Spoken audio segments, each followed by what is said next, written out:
Hey guys, welcome back to my YouTube channel again.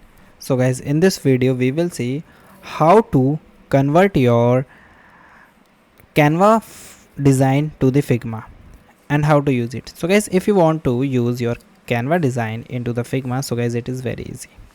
For this guys, here you see this is my image. When I click it and when I click on the option of share, so guys, here you see the option of download. So first I download this file into the PNG format.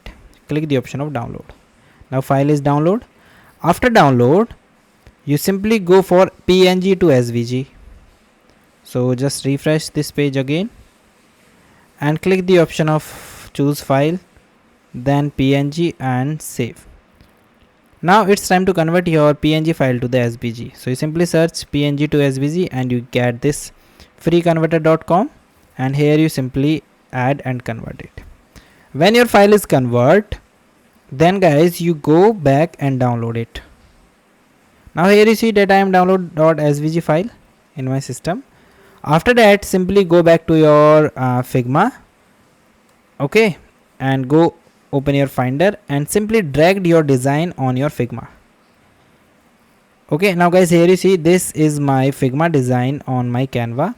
Now if I want to edit anything, so I'm just click on it and I'm start editing. Okay, so this is the way that I can do. So guys, thank you and have a nice day, and guys subscribe.